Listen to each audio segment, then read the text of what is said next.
Govinda Greens, premium and limited plots, prime location, destination that define your status. In front of AIIMS, Govinda Greens. 3 कृषि कानूनों की वापसी पर आज PM Modi केंद्रीय मंत्रिमंडल की अहम बैठक लेंगे। इस बैठक में कृषि कानून को वापस लेने वाले प्रस्ताव को मंजूरी मिल सकती है। जानकारी के मुताबिक प्रधानमंत्री की अध्यक्षता में होने वाली बैठक में क्रिप्टो करेंसी समेत कई और मुद्दों पर चर्चा की उम्मीद है। संसद के शीतकालीन सत्र से पहले 28 नवंबर को सर्वदलीय बैठक होगी। इस बैठक में पीएम मोदी भी हिस्सा ले सकते हैं। बता दें कि अगले सोमवार यानी 29 नवंबर से संसद का शीतकालीन सत्र शुरू होने वाला है। पूरे सत्र के दौरान करीब 20 बैठकें होंगी। वित्त मंत्री निर्मला सीतारमण जम्मू कश्मीर के 2 दिवसीय दौरे पर है। इस दौरान केंद्रीय वित्त मंत्री ने जम्मू कश्मीर में 165 करोड़ रुपए के विकास परियोजनाओं का उद्घाटन किया, जिनमें झेलम, तवी बाढ़ नियंत्रण परियोजनाएं शामिल है। उत्तर प्रदेश में पुस्तक विमोचन के दौरान समाजवादी पार्टी के संस्थापक मुलायम सिंह यादव ने कहा कि ये लोकतंत्र की खूबसूरती है कि यहाँ पर पूरे देश के लोग हैं, यहाँ किसी के भीतर दलगत भावना नहीं है। उन्होंने आगे कहा कि देश के सामने आज महंगाई से कई मुद्दों का सवाल है, इस पर पूरे देश को खड़े होने की जरूरत है। कांग्रेस नेता सचिन पायलट ने कृषि कानूनों को लेकर कहा कि तीनों केंद्रीय कृषि कानूनों के निरस्त करने के बावजूद मोदी सरकार के प्रति किसानों का विश्वास खत्म नहीं होगा और आगामी चुनावों में भाजपा को इसके नतीजे भुगतने पड़ेंगे। उन्होंने ये भी कहा कि सरकार को किसानों को बुलाकर उनके मुद्दों पर बातचीत करनी चाहिए। उत्तर प्रदेश विधानसभा चुनाव में पार्टियों के बीच गठबंधन को लेकर बातचीत शुरू हो गई है। गठबंधन पर चर्चा के लिए मंगलवार को चौधरी जयंत सिंह और अखिलेश यादव ने मुलाकात की। हालांकि बैठक को लेकर अभी आधिकारिक जानकारी सामने नहीं आई है, लेकिन माना जा रहा है कि सीटों के बंटवारे को लेकर सहमति बन गई है और जल्द ही ऐलान हो सकता है। आम आदमी पार्टी संयोजक और दिल्ली के सीएम अरविंद केजरीवाल मंगलवार को अमृतसर पहुंचे। मीडिया से बातचीत करते हुए केजरीवाल ने पार्टी छोड़ रहे नेताओं के बहाने कांग्रेस पर निशाना साधा। उन्होंने कहा कि हम कांग्रेस का कचरा नहीं चाहते, वरना शाम तक कांग्रेस के 25 विधायक और 2-3 सांसद आप में शामिल हो जाएंगे। पश्चिम बंगाल की सीएम ममता बनर्जी सोमवार से दिल्ली दौरे पर हैं। सीएम ममता आज प्रधानमंत्री मोदी से मुलाकात करेंगी। जानकारी के मुताबिक ममता पीएम मोदी के सामने सीमा सुरक्षा बल के अधिकार क्षेत्र को बढ़ाने के साथ त्रिपुरा में व्यापक हिंसा मुद्दों को उठाएंगी। ममता बनर्जी शाम 5 बजे पीएम मोदी से मुलाकात करने वाली है। पश्चिम बंगाल की मुख्यमंत्री ममता बनर्जी दिल्ली दौरे पर हैं, जहां गीतकार जावेद अख्तर टीएमसी के महासचिव अभिषेक बनर्जी के निवास पर उनसे मिलने पहुंचे। जावेद अख्तर के साथ राजनेता गीतकार सुधींद्र कुलकर्णी ने भी सीएम ममता से मुलाकात की। पूर्व क्रिकेटर कीर्ति आजाद के जल्द ही टीएमसी में शामिल होने की चर्चा है। सलमान खुर्शीद की किताब के बाद अब मनीष तिवारी की किताब पर विवाद शुरू हो गया है। पार्टी के वरिष्ठ नेता तिवारी ने अपनी किताब में मुंबई में हुए आतंकी हमले के बाद तत्कालीन यूपीए सरकार की सुस्ती पर सवाल उठाए और इसे कमजोर करार दिया। इस पर बीजेपी कांग्रेस पर हमलावर हो गई और सोनिया गांधी से पूरे मसले पर चुप्पी तोड़ने की मांग की है। मुंबई पुलिस के पूर्व कमिश्नर परमवीर सिंह को मुख्य महानगर न्याय दंडाधिकारी कोर्ट ने फरार घोषित कर दिया। कोर्ट ने क्राइम ब्रांच की अर्जी को मंजूर करते हुए परमवीर सिंह को फरार घोषित किया, जिसके बाद अब जुहू स्थित उनके फ्लैट के बाहर कोर्ट का यह आदेश चिपकाया गया है। उन्हें 30 दिन में हाजिर होने का अल्टीमेटम दिया गया। पीएम मोदी ने बारिश में पैदा हुई स्थिति पर कर्नाटक के सीएम से बातचीत की और राज्य सरकार को हर संभव मदद का आश्वासन दिया। मुख्यमंत्री ने उन्हें राज्य सरकार की ओर से राहत और बचाव कार्य के लिए उठाए गए कदमों से अवगत कराया। झारखंड के धनबाद में आज एक सड़क हादसे में एक ही परिवार के 5 लोगों की मौत हो गई। ये सभी लोग स्विफ्ट डिजायर कार पर सवार थे और रामगढ़ से आसनसोल जा रहे थे। बताया जा रहा है कि जीटी रोड पर गोविंदपुर के पास एक घुमावदार मोड़ पर स्थित पुल के पास ड्राइवर ने नियंत्रण खो दिया और कार लगभग 100 मीटर नीचे जा गिरी। न्यूजीलैंड के खिलाफ पहले टेस्ट से 2 दिन पहले टीम इंडिया के लिए बुरी खबर है। टीम इंडिया के स्टार ओपनर केएल राहुल चोट के चलते सीरीज से बाहर हो गए हैं। बीसीसीआई ने प्रेस रिलीज कर इसकी जानकारी दी है। मुंबई पुलिस ने कंगना रनौत पर एक नई एफआईआर दर्ज की है। मोदी सरकार के कृषि कानूनों को वापस लेने के बाद कंगना ने किसान आंदोलन की तुलना खालिस्तान आंदोलन से की थी। कंगना ने यह बयान अपने इंस्टाग्राम अकाउंट पर शेयर किया था। इसके खिलाफ शिकायत की गई थी। इसी शिकायत पर दर्ज एफआईआर में एक्ट्रेस पर धार्मिक भावनाओं को ठेस पहुंचाने से संबंधित मामला दर्ज किया गया है। दुनिया भर में कोरोना के मामले बढ़ते हुए 25 करोड़ 89 लाख के पार पहुंच गए। वहीं कोरोना से मौत का आंकड़ा 51,82,000 के पार चला गया। पूरी दुनिया में 23 करोड़ 42 लाख से ज्यादा मरीज कोरोना का हराकर स्वस्थ हुए हैं। वहीं दुनिया में एक्टिव मामले 1 करोड़ 95 लाख पहुंच गए। देश में वैक्सीनेशन का काम तेजी से बढ़ रहा है। देश में वैक्सीनेशन का आंकड़ा 118 करोड़ 47 लाख के पार है, जिसमें 77 करोड़ 25 लाख से ज्यादा लोगों को पहली डोज, 41 करोड़ 22 लाख से ज्यादा लोगों को दोनों डोज लगी है। वहीं मध्य प्रदेश में 8 करोड़ 13 लाख और छत्तीसगढ़ में 2 करोड़ 47 लाख लोगों ने कोरोना की वैक्सीन लगवा ली है। सीएम भूपेश बघेल ने सफाई के अलग अलग क्षेत्र में अच्छा काम करने वाले सफाई कर्मियों और जनप्रतिनिधियों का सम्मान किया। रेलवे की बैठक में शामिल होने कांग्रेस के राज्यसभा सांसद राजमणि पटेल जबलपुर पहुंचे, जहां उन्होंने कहा कि केंद्र सरकार के कृषि कानून वापस लेने के बाद भी किसानों ने आंदोलन जारी रखा है, क्योंकि किसानों को सरकार की बातों पर भरोसा नहीं। खाद्य मंत्री अमरजीत भगत एक दिवसीय दौरे पर गरियाबंद पहुंचे, जहां उन्होंने पीपलछेड़ी और असेला में जनसभा को संबोधित करते हुए कहा कि राज्य के 1 लाख करोड़ रुपए के बजट में 26,000 करोड़ रुपए किसानों के खाते में सीधे दे रहे हैं। सरकार बनते ही सबसे पहले काम कर्ज माफी और 2500 रुपए में धान खरीदी का किया। खरगोन जिले में खास संकट को लेकर पूर्व पीसीसी चीफ अरुण यादव ने पीएम मोदी और प्रदेश के मुख्यमंत्री पर निशाना साधते हुए कहा कि देश और प्रदेश की सरकारों ने किसानों के हितों में आज तक कुछ नहीं किया। साथ ही उन्होंने कहा कि पूरे प्रदेश में खाद की कालाबाजारी हो रही है, जिसे लेकर सरकार असफल है। छत्तीसगढ़ में पदोन्नत आईपीएस अधिकारियों को डीजीपी अशोक जुनेजा ने स्टार लगाया। रायपुर एसपी प्रशांत कुमार पारुल और दीपक को एसपी से एसएसपी बनाया गया। वहीं ओपी पाल और सुशील द्विवेदी बने आईजी का प्रभार सौंपा गया है। सभी अधिकारियों को स्टार लगाकर डीजीपी ने शुभकामनाएं दी। शासकीय महिला डॉक्टर की कोरोना से मौत पर परिजनों को 50 लाख मुआवजा न दिए जाने पर जबलपुर हाईकोर्ट ने राज्य सरकार से जवाब मांगा है। याचिका में कहा गया है कि रायसेन के सिलवानी में ड्यूटी के दौरान डॉक्टर भारती मांझी की मौत हो गई थी। इसके बाद उनके परिजनों ने आवेदन किया, लेकिन मुआवजे की राशि नहीं दी गई। जनता कांग्रेस के प्रदेश अध्यक्ष अमित जोगी के नेतृत्व में ग्रामीणों ने कलेक्ट्रेट का घेराव किया। अभी 16 सूत्री मांगों को लेकर बड़ी संख्या में ग्रामीणों के साथ पहुंचे कार्यकर्ता और नेताओं ने प्रदर्शन कर विरोध जताया। साथ ही राज्यपाल के नाम जिला कलेक्टर को ज्ञापन सौंपा।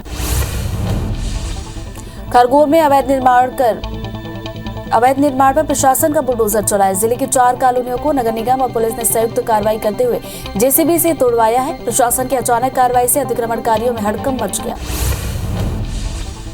बिलासपुर रेंज के आईजी रतनलाल डांगी कोरबा जिला पुलिस अधीक्षक कार्यालय पहुंचे, जहां उन्होंने आम जनता की समस्याएं सुनी। आईजी के दरबार में बड़ी संख्या में लोग अपनी समस्या लेकर पहुंचे, जिनके त्वरित समाधान के निर्देश पुलिस को दिए गए हैं। इस दौरान आईजी डांगी ने कोरबा पुलिस के कामों की जमकर तारीफ की। लोरमी नगर पंचायत में बीते 3 दिनों से पानी सप्लाई प्रभावित है। मेन पाइपलाइन में लीकेज होने के बाद पानी की सप्लाई बंद कर दी गई है। मेन पाइपलाइन के लीकेज को 4 दिनों बाद भी नहीं सुधारा जा सका। नगर पंचायत के 15 वार्डों में लगभग 10 वार्ड पेयजल पानी की समस्या से जूझ रहे हैं। गरियाबंद में पूर्व मंत्री धनेंद्र साहू ने बढ़ती महंगाई को लेकर प्रेस कॉन्फ्रेंस की। इस दौरान उन्होंने केंद्र सरकार को दोषी ठहराते हुए पीएम पर आरोप लगाए। उन्होंने कहा कि मोदी सरकार ने आम आदमी के लिए नहीं, बल्कि चंद बड़े उद्योगपतियों को फायदा पहुंचाने के लिए योजनाएं बनाई हैं। लोरमी के मुंगेली में कांग्रेस के पार्षद जेल में बंद नगर पालिका अध्यक्ष की बर्खास्तगी की मांग को लेकर नगर पालिका कार्यालय के सामने पिछले 2 दिनों से धरने पर बैठे हैं। बता दें कि शहर के वार्ड क्रमांक 13 में नाली निर्माण के लिए 18 लाख रुपए स्वीकृत हुए थे, जिसमें से बिना कार्य किए ही 13 लाख रुपए भुगतान कर दिया गया। मामले में एक आरोपी को गिरफ्तार किया गया है, जबकि अन्य आरोपी फरार है। भोपाल में सरकारी शिक्षकों ने गुणवत्ता सुधार के लिए होने जा रही परीक्षा का विरोध किया। शिक्षकों ने विभाग के अधिकारियों के खिलाफ नारेबाजी करते हुए प्रदर्शन किया। शिक्षकों ने कहा कि हर बार सिर्फ शिक्षक की परीक्षा क्यों दे, किसी अन्य विभाग में ये टेस्टिंग क्यों नहीं की जा रही। जबलपुर में जालसाजी के बढ़ते मामलों के विरोध में बीजेपी नेताओं ने पुलिस के खिलाफ मोर्चा खोल दिया। नाराज भाजपा कार्यकर्ताओं ने पुलिस अधीक्षक कार्यालय में धरना देकर प्रदर्शन किया। दतिया में ट्रैक्टर की टक्कर से एक किसान की मौत हो गई, जिसकी शिकायत लेकर मृतक के घर वाले थाने पहुंचे और एफआईआर दर्ज करने को कहा, लेकिन एफआईआर नहीं होने पर परिजन शव लेकर थाने में ही बैठ गए और प्रदर्शन करने लगे, जिसके बाद पुलिस ने मामला दर्ज कर ड्राइवर की तलाश शुरू कर दी। जांजगीर चांपा के शराब भट्टी में गार्ड की हत्या का मामला सामने आया। बताया जा रहा है कि ढाबे में किसी बात को लेकर गार्ड का विवाद हुआ था, जिसके बाद हत्या की वारदात को अंजाम दिया गया। मृतक का शव मिलने के बाद नाराज परिजनों ने ग्रामीणों ने मुलमुला चौक पर चक्का जाम किया। फिलहाल पुलिस मामले की जांच कर रही है। दंतेवाड़ा के बासु थाना क्षेत्र में एक शिक्षक का शव नदी से बरामद किया गया। बता दें कि 2 दिन पहले इंद्रावती नदी में नहाने के दौरान शिक्षक डूब गया था, जिसके बाद से लगातार उसकी तलाश की जा रही थी। वहीं पुलिस मामले की जांच कर रही है। इंदौर के सदर बाजार थाना क्षेत्र की सिकंदराबाद कॉलोनी में रहने वाली एक पीड़िता ने अपने पति के खिलाफ 3 तलाक कहकर घर से निकालने की शिकायत दर्ज कराई है। महिला की शिकायत पर पुलिस ने पति के खिलाफ प्रकरण दर्ज कर जांच शुरू कर दी है। हालांकि पति अभी पुलिस की गिरफ्त से दूर है। चित्रकूट विधानसभा के सालेपाल में उद्योग लगाने के विरोध में सैकड़ों ग्रामीणों ने एसडीएम कार्यालय पहुंचकर ज्ञापन सौंपा। बता दें कि इमली उद्योग लगाने के लिए 37 हेक्टेयर जमीन के अधिग्रहण के लिए जिला प्रशासन से एक कंपनी ने अनुमति मांगी थी। ग्रामीणों का कहना है कि ग्रामीणों को जानकारी दिए बगैर उद्योग लगाया जा रहा है। इंदौर की द्वारकापुरी पुलिस ने एक महिला के साथ शादी करने के नाम पर दुष्कर्म करने वाले आरोपी को गिरफ्तार किया। साथ ही पुलिस ने एक नाबालिग युवती के साथ दुष्कर्म करने वाले नाबालिग युवक को पकड़ा है। दोनों ही मामलों में पीड़िताओं ने पुलिस के पास पहुंचकर अपने साथ हुई घटनाओं को लेकर रिपोर्ट दर्ज कराई थी, जिसके बाद पुलिस ने दोनों आरोपियों को गिरफ्तार किया। पेड्डा में विशेष अपर सत्र न्यायाधीश ने नाबालिग से दुष्कर्म के आरोपी को आजीवन कारावास की सजा सुनाई। आरोपी ने अपने दोस्त के साथ मिलकर 10वीं की छात्रा का अपहरण कर दुष्कर्म की वारदात को अंजाम दिया था। मामले में एक आरोपी नाबालिग है, जिसे बाल सुधार गृह भेज दिया गया है। जांजगीर चांपा की शिवरी नारायण पुलिस ने अश्लील वीडियो बनाने वाले आरोपी को गिरफ्तार किया, जिसे न्यायिक हिरासत में जेल भेज दिया गया। आरोपी के पास से 2 मोबाइल भी बरामद किए गए। ग्वालियर के एक मोबाइल शोरूम को शातिर चोरों ने अपना निशाना बनाया। जैसे ही चोर ने शोरूम के अंदर लगे सीसीटीवी कैमरे को देखा तो टी-शर्ट से चेहरा ढक लिया और शोरूम में रखे कैश और 1 दर्जन महंगे मोबाइल लेकर फरार हो गया।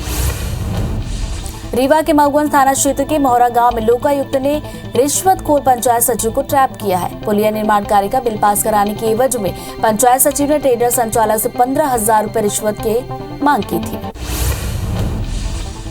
कोरबा के खमरिया जंगल में तस्कर करीब 30 से ज्यादा सागौन के पेड़ काटकर ले गए, जिसकी कीमत 12 लाख से ज्यादा है। फिलहाल पुलिस की तरफ से कोई मामला दर्ज नहीं किया गया। ग्वालियर के महाराजपुर थाना क्षेत्र में एक किसान को अनजान युवक को लिफ्ट देना महंगा पड़ गया। एक अज्ञात बदमाश ने किसान के ट्रैक्टर ट्रॉली रुकवाकर लिफ्ट मांगे। किसान के लिफ्ट देने पर बदमाश के 4 अन्य साथी झाड़ियों से निकलकर आए और किसान पर कट्टा अड़ाकर ट्रैक्टर, नकदी और मोबाइल लूट लिया। साथ ही बदमाशों ने किसान का हाथ पैर बांधकर झाड़ियों में फेंक दिया था। सूचना मिलते ही मौके पर पहुंची पुलिस ने अज्ञात आरोपियों के खिलाफ मामला दर्ज कर लिया है। बीजापुर में सुरक्षा बलों पर फायरिंग करने वाले 3 नक्सली को पामेर थाना पुलिस ने गिरफ्तार किया। गिरफ्तार किए गए आरोपी लूट और आगजनी जैसी घटनाओं में भी शामिल थे। सीआरपीएफ, कोबरा 204 और जिला पुलिस बल की ये संयुक्त कार्रवाई है। इंदौर के द्वारकापुरी थाना पुलिस ने पिछले दिनों 3 चोरी की घटनाओं को अंजाम देने वाले आरोपी को गिरफ्तार किया। बता दें कि कुछ दिन पहले एक ही रात में 3 अलग-अलग कॉलोनी से 3 घरों में चोरी की घटना सामने आई थी। घटना के बाद से पुलिस लगातार आरोपियों की तलाश कर रही थी। वहीं पुलिस ने आरोपी से पूछताछ कर रही है।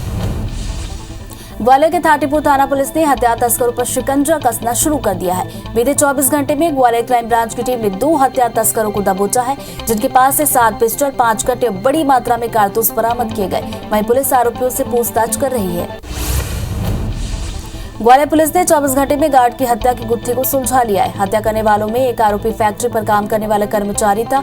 सोमवार तड़के थाना गिरवाई क्षेत्र में स्थित जैन सन्स पंप फैक्ट्री के गार्ड की गला रेतकर हत्या कर दी गई थी। हत्यारे फैक्ट्री में लगे सीसीटीवी कैमरे की डीवीआर, लैपटॉप और गार्ड का मोबाइल लेकर फरार हुए थे। वहीं पुलिस आगे की कार्रवाई कर रही है। पन्ना के आगरा मोहल्ला स्थित मिडिल स्कूल बिल्डिंग का प्लास्टर अचानक गिर गया। हालांकि शिक्षक और छात्र बाल बाल बच गए। प्लास्टर गिरने से किसी को कोई चोट नहीं आई है। ये बिल्डिंग अभी कुछ दिन पहले ही बनी थी। जबलपुर के शहपुरा बिटौनी में आयोजित पंच कल्याणक महोत्सव में 15 दिन का लंबा समय बिताने के बाद आचार्य विद्यासागर महाराज पाटन जैन मंदिर पहुंचे, जहां पर भक्तों ने उनकी पूजा कर आशीर्वाद लिया। पहले विद्यासागर तेंदुखेड़ा होते हुए कुंडलपुर जाने वाले थे। मध्य प्रदेश में बढ़ती ठंड के साथ कड़कनाथ मुर्गे की डिमांड भी बढ़ गई है, लेकिन खंडवा में इसका खासा असर देखने को नहीं मिल रहा। ऐसे में जिले के कृषि महाविद्यालय के कड़कनाथ मुर्गी पालन इकाई केंद्र ने डिमांड बढ़ाने के लिए सोशल मीडिया का सहारा लिया है। व्हाट्सएप, इंस्टाग्राम और यूट्यूब की मदद से सप्लाई बढ़ाने की कवायद की जा रही है। 3 कृषि कानूनों की वापसी पर आज पीएम मोदी केंद्रीय मंत्रिमंडल की अहम बैठक लेने वाले हैं। इस बैठक में कृषि कानून को वापस लेने वाले प्रस्ताव को मंजूरी मिल सकती है। जानकारी के मुताबिक पीएम की अध्यक्षता में होने वाली इस बैठक में कई मुद्दों पर चर्चा की उम्मीद है। केंद्र सरकार 29 नवंबर से शुरू होने जा रहे शीतकालीन सत्र में क्रिप्टो करेंसी को रेगुलेट करने वाला विधेयक संसद में पेश करेगी। जानकारी के मुताबिक बिल में सभी तरह की प्राइवेट क्रिप्टो करेंसी पर पाबंदी लगाने का प्रावधान है। ये खबर सामने आते ही क्रिप्टो मार्केट क्रैश हो गया। सबसे महंगी बिटकॉइन की कीमत 15 लाख तक कम हो गई। बाद में इसमें रिकवरी भी देखी गई। संसद के शीतकालीन सत्र से पहले 28 नवंबर को सर्वदलीय बैठक होगी। इस बैठक में पीएम मोदी भी हिस्सा ले सकते हैं। बता दें कि अगले सोमवार यानी 29 नवंबर से संसद का शीतकालीन सत्र शुरू होने वाला है। पूरे सत्र के दौरान करीब 20 बैठकें होने वाली हैं। वित्त मंत्री निर्मला सीतारमण जम्मू कश्मीर के 2 दिवसीय दौरे पर है। इस दौरान केंद्रीय वित्त मंत्री ने जम्मू कश्मीर में 165 करोड़ रुपए के विकास परियोजनाओं का उद्घाटन किया, जिनमें झेलम तवी बाढ़ नियंत्रण परियोजनाएं शामिल है। टूरिज्म को बढ़ावा देने के लिए रेल मंत्री अश्विनी वैष्णव ने भारत गौरव ट्रेनें शुरू करने का ऐलान किया। इसके तहत 180 से ज्यादा ट्रेनें चलाई जाएंगी। प्राइवेट प्लेयर्स भी इन ट्रेनों को लीज पर ले सकेंगे। वे ट्रेनों को अपनी पसंद के किसी भी सर्किट पर चला सकेंगे। ट्रेन का रूट, किराया, सर्विस की क्वालिटी भी तय कर सकेंगे। विधानसभा चुनाव की तैयारियों पर विचार मंथन करने के लिए बीजेपी के राष्ट्रीय अध्यक्ष जेपी नड्डा आज 2 दिवसीय दौरे पर गोवा जा रहे हैं। गोवा दौरे के दौरान नड्डा प्रबुद्ध वर्ग के साथ संवाद की मुहिम के तहत डॉक्टरों के एक सम्मेलन को संबोधित करने के साथ साथ कार्यकर्ताओं के सम्मेलन को भी संबोधित करेंगे। जेपी नड्डा आज देर शाम गोवा पहुंचेंगे। उत्तर प्रदेश में पुस्तक विमोचन के दौरान समाजवादी पार्टी के संस्थापक मुलायम सिंह यादव ने कहा कि यह लोकतंत्र की खूबसूरती है कि यहाँ पर पूरे देश के लोग हैं, यहाँ किसी के भीतर दलगत भावना नहीं है। उन्होंने आगे कहा कि देश के सामने आज महंगाई से कई मुद्दों पर सवाल है, इस पर पूरे देश को खड़ा होने की जरूरत है। कांग्रेस नेता सचिन पायलट ने कृषि कानून को लेकर कहा कि तीनों केंद्रीय कृषि कानूनों को निरस्त करने के बावजूद मोदी सरकार के प्रति किसानों का अविश्वास खत्म नहीं होगा और आगामी चुनावों में भाजपा को उसके नतीजे भुगतने पड़ेंगे। उन्होंने ये भी कहा कि सरकार को किसानों को बुलाकर उनके मुद्दों पर बातचीत करनी चाहिए। उत्तर प्रदेश विधानसभा चुनाव में पार्टियों के बीच गठबंधन को लेकर बातचीत शुरू है। गठबंधन पर चर्चा के लिए मंगलवार को चौधरी जयंत सिंह और अखिलेश यादव ने मुलाकात की। हालांकि बैठक को लेकर अभी आधिकारिक जानकारी सामने नहीं आई है, लेकिन माना जा रहा है कि सीटों के बंटवारे को लेकर सहमति बन गई है और जल्द ही ऐलान हो सकता है। आम आदमी पार्टी संयोजक और दिल्ली के मुख्यमंत्री अरविंद केजरीवाल मंगलवार को अमृतसर पहुंचे। मीडिया से बात करते हुए केजरीवाल ने पार्टी छोड़ रहे नेताओं के बहाने कांग्रेस पर निशाना साधा। उन्होंने कहा कि हम कांग्रेस का कचरा नहीं चाहते, वरना शाम तक कांग्रेस के 25 विधायक और 2-3 सांसद आप में शामिल हो जाएंगे। पश्चिम बंगाल की सीएम ममता बनर्जी सोमवार से दिल्ली दौरे पर है। सीएम ममता आज प्रधानमंत्री मोदी से मुलाकात करेंगी। जानकारी के मुताबिक ममता पीएम मोदी के सामने सीमा सुरक्षा बल के अधिकार क्षेत्र को बढ़ाने के साथ त्रिपुरा में व्यापक हिस्सा मुद्दों को उठाएंगे। ममता बनर्जी शाम 5 बजे पीएम मोदी से मुलाकात करने वाली है। पश्चिम बंगाल की सीएम ममता बनर्जी दिल्ली दौरे पर हैं, जहां गीत का जावेद अख्तर टीएमसी के महासचिव अभिषेक बनर्जी के निवास पर उससे मिलने के लिए पहुंचे। जावेद अख्तर के साथ राजू नेता और गीत का सुधींद्र कुलकर्णी भी सीएम ममता से मुलाकात की। पूर्व क्रिकेटर कीर्ति आजाद के जल्द ही टीएमसी में शामिल होने की चर्चा है। कृषि कानूनों को वापस लेने की घोषणा के बाद भी किसानों का आंदोलन लगातार जारी है। इसी बीच राकेश टिकैत ने कहा कि 29 नवंबर को ट्रैक्टर मार्च निकाला जाएगा, जिसमें 60 ट्रैक्टर जाएंगे। ट्रैक्टर उन रास्तों में जाएंगे जो रास्ते सरकार ने खोले हैं। सलमान खुर्शीद की किताब के बाद अब मनीष तिवारी की किताब पर विवाद शुरू हो गया है। पार्टी के वरिष्ठ नेता तिवारी ने अपनी किताब में मुंबई में हुए आतंकी हमले के बाद तत्कालीन यूपीए सरकार की सुस्ती पर सवाल उठाया और इसे कमजोरी करार दिया। इस पर बीजेपी कांग्रेस पर हमलावर हो गई है और सोनिया गांधी से पूरे मसले पर चुप्पी तोड़ने की मांग की है। मुंबई पुलिस के पूर्व कमिश्नर परमबीर सिंह को मुख्य महानगर न्याय दंडाधिकारी कोर्ट ने फरार घोषित कर दिया। कोर्ट ने क्राइम ब्रांच की अर्जी को मंजूर करते हुए परमबीर सिंह को फरार घोषित किया, जिसके बाद अब जुहू स्थित उनके फ्लैट के बाहर कोर्ट का यह आदेश चिपका दिया गया है। उन्हें 30 दिन में हाजिर होने का अल्टीमेटम दिया गया है। पीएम मोदी ने बारिश से पैदा हुई स्थिति पर कर्नाटक के सीएम से बातचीत की और राज्य सरकार को हर संभव मदद का आश्वासन दिया। मुख्यमंत्री ने उन्हें राज्य सरकार की ओर से राहत और बचाव कार्य के लिए उठाए गए कदमों से अवगत कराया। 30 हजारी कोर्ट ने दिल्ली पुलिस को बीजेपी प्रवक्ता संबित पात्रा के खिलाफ एफआईआर करने के निर्देश दिए हैं। संबित पात्रा पर दिल्ली के सीएम अरविंद केजरीवाल का फर्जी वीडियो पोस्ट करने का आरोप है, जिसमें वे कृषि कानूनों के बारे में बोलते हुए नजर आए। न्यूजीलैंड के खिलाफ पहले टेस्ट से 2 दिन पहले टीम इंडिया के लिए पूरी खबर है। टीम के स्टार ओपनर केएल राहुल चोट के चलते सीरीज से बाहर हो गए। बीसीसीआई ने प्रेस कॉन्फ्रेंस कर इसकी जानकारी दी। मुंबई पुलिस ने कंगना रनौत पर एक नई एफआईआर दर्ज की है। मोदी सरकार के कृषि कानूनों को वापस लेने के बाद कंगना ने किसान आंदोलन की तुलना खालिस्तान आंदोलन से की थी।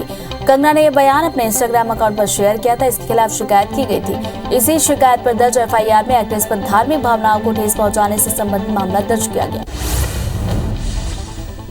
देश के अधिकांश शहरों में टमाटर की खुदरा कीमतें 80 रुपए प्रति किलोग्राम के आसपास चल रही है, लेकिन सरकारी आंकड़ों के मुताबिक बारिश के कारण कुछ दक्षिणी राज्यों में इसका खुदरा भाव 120 रुपए प्रति किलोग्राम तक पहुंच गया है। केरल के कोट्टायम में टमाटर 120 रुपए प्रति किलोग्राम और अंडमान निकोबार की राजधानी पोर्ट ब्लेयर में 113 रुपए किलो बिक रहा है। दुनिया भर में कोरोना के मामले बढ़ते हुए 25 करोड़ 89 लाख के पार चले गए। कोरोना से मौत का आंकड़ा 51,82,000 के पार गया। पूरी दुनिया में 23 करोड़ 42 लाख से ज्यादा मरीज कोरोना का हराकर स्वस्थ हो चुके हैं। वही दुनिया में एक्टिव मामले 1 करोड़ 95 लाख पहुंचे। छत्तीसगढ़ में कोरोना के मामले तेजी से बढ़ रहे हैं। प्रदेश में 24 घंटे के अंदर 39 नए मामले आए। वहीं कोरोना से एक व्यक्ति की मौत हुई। प्रदेश में कोरोना संक्रमण की दर 0.16% हो गई है। बढ़ते संक्रमण को देखते हुए वैक्सीनेशन पर जोर दिया जा रहा है। देश में वैक्सीनेशन का काम तेजी से बढ़ रहा है। देश में वैक्सीनेशन का आंकड़ा 118 करोड़ 47 लाख के पार गया, जिसमें 77 करोड़ 25 लाख से ज्यादा लोगों को पहली डोज, 41 करोड़ 22 लाख से ज्यादा लोगों को दोनों डोज लगी है। वहीं मध्य प्रदेश में 8 करोड़ 13 लाख और छत्तीसगढ़ में 2 करोड़ 47 लाख लोगों ने कोरोना की वैक्सीन लगवा ली। मध्य प्रदेश में फिर अब वैक्सीनेशन में तेजी लाने के लिए अभियान चलाया जा रहा है। इस वैक्सीनेशन महाअभियान में सेकेंड डोज के दायरे को बढ़ाने पर फोकस किया जा रहा है। बता दें कि अब तक प्रदेश में 8 करोड़ 13 लाख से अधिक लोगों को वैक्सीन लग चुकी है। मध्य प्रदेश के सिवनी में भूकंप के झटके महसूस किए गए। कल देर रात करीब 10:53 पर ये झटके महसूस किए गए, जिसके बाद दहशत में आए लोग अपने घरों से बाहर निकल आए। सीएम भूपेश बघेल ने सफाई के अलग अलग क्षेत्र में अच्छा काम करने वाले सफाई कर्मियों और जनप्रतिनिधियों का सम्मान किया। बता दें कि छत्तीसगढ़ के 61 निकायों को अलग अलग कैटेगरी में 67 अवार्ड मिले। कार्यक्रम के दौरान नगरीय प्रशासन मंत्री शिव कुमार डहरिया भी मौजूद रहे। मध्य प्रदेश की राजधानी भोपाल में आज और कल बीजेपी की अहम बैठक है। बैठक में बीजेपी संगठन सत्ता के कामकाज का जमीनी फीडबैक लेगा। इस बैठक में पदाधिकारी और संभागवार विधायक भी शामिल होंगे। बैठक में सीएम शिवराज सिंह चौहान, प्रदेश अध्यक्ष वी डी शर्मा और संगठन महामंत्री सुहास भगत भी मौजूद रहे। रेलवे की बैठक में शामिल होने कांग्रेस के राज्यसभा सांसद राजमणि पटेल जबलपुर पहुंचे, जहां उन्होंने कहा कि केंद्र सरकार के कृषि कानून वापस लेने के बाद भी किसानों ने आंदोलन जारी रखा है, क्योंकि किसानों को सरकार की बातों पर भरोसा नहीं है। खाद्य मंत्री अमरजीत भगत एक दिवसीय दौरे पर गरियाबंद पहुंचे, जहां उन्होंने पीपलछेड़ी और असीला में जनसभा को संबोधित करते हुए कहा कि राज्य के 1 लाख करोड़ रुपए के बजट में 26,000 करोड़ रुपए किसानों के खाते में सीधे दे रहे हैं। सरकार बनते ही सबसे पहले काम कर्ज माफी और 2500 रुपए में धान खरीदी का किया। खरगोन जिले में खाद्य संकट को लेकर पूर्व पीसीसी चीफ अरुण यादव ने पीएम मोदी और प्रदेश के मुख्यमंत्री पर निशाना साधते हुए कहा कि देश और प्रदेश की सरकारों ने किसानों के हितों में आज तक कुछ नहीं किया। साथ ही उन्होंने कहा कि पूरे प्रदेश में खाद की कालाबाजारी हो रही है, इसे लेकर सरकार असफल है। छत्तीसगढ़ में पदोन्नत आईपीएस अधिकारियों को डीजीपी अशोक जुनेजा ने स्टार लगाया। रायपुर एसपी प्रशांत कुमार, पारुल और दीपक को एसपी से एसएसपी बनाया गया। वहीं ओपी पाल और सुशील द्विवेदी बने आईजी का प्रभार सौंपा गया है। सभी अधिकारियों को स्टार लगाकर डीजीपी ने शुभकामनाएं दी। शासकीय महिला डॉक्टर की कोरोना से मौत पर परिजनों को 50 लाख मुआवजा न दिए जाने पर जबलपुर हाईकोर्ट ने राज्य सरकार से जवाब मांगा। याचिका में कहा गया कि रायसेन के सिलवानी में ड्यूटी के दौरान डॉक्टर भारती मांझी की मौत हो गई थी। इसके बाद उनके परिजनों ने आवेदन तो किया, लेकिन मुआवजा नहीं मिला। जनता कांग्रेस प्रदेश अध्यक्ष अमित जोगी के नेतृत्व में ग्रामीणों ने कलेक्ट्रेट का घेराव किया। अपनी 16 सूत्री मांगों को लेकर बड़ी संख्या में ग्रामीणों के साथ कार्यकर्ता पहुंचे। नेताओं ने प्रदर्शन कर विरोध जताया। साथ ही राज्यपाल के नाम जिला कलेक्टर को ज्ञापन सौंपा। खरगोन में अवैध निर्माण पर प्रशासन का बुलडोजर चला। जिले की 4 कॉलोनियों को नगर निगम और पुलिस ने संयुक्त कार्रवाई करते हुए जेसीबी से तोड़वाया। प्रशासन की अचानक कार्रवाई से अतिक्रमणकारियों में हड़कंप मच गया। मुरैना में नकली दूध बनाने वाले कारोबारी पर खाद्य विभाग ने बड़ी कार्रवाई की। खाद्य विभाग ने नकली दूध सप्लाई कर रही गाड़ी को पकड़ा और पुलिस ने गाड़ी से 700 लीटर दूध और 100 किलो नकली दूध के घोल जब्त किए हैं। आरोपी राजस्थान और ग्वालियर क्षेत्र में नकली दूध का सप्लाई करता था। जौरा थाना पुलिस ने आरोपी राधेश्याम शर्मा के खिलाफ केस दर्ज कर आगे की कार्रवाई शुरू कर दी। बिलासपुर रेंज के आईजी रतनलाल जांगी कोरबा जिला पुलिस अधीक्षक कार्यालय पहुंचे, जहां उन्होंने आम जनता की समस्याएं सुनी। आईजी के दरबार में बड़ी संख्या में लोग अपनी समस्याएं लेकर पहुंचे, जिनके त्वरित समाधान के निर्देश पुलिस ने दिए हैं। इस दौरान आईजी जांगी ने कोरबा पुलिस के कामों की जमकर तारीफ की।